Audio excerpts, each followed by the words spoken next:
来看一下我温暖的小窝。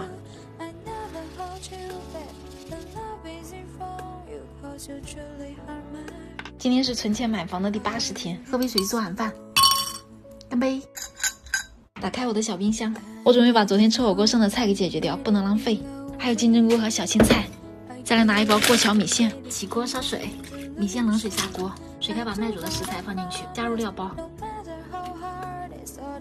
这个是辣椒油，放点小青菜，撒点葱花出锅。今日份晚餐搞定啦，叫我闺蜜一起来吃。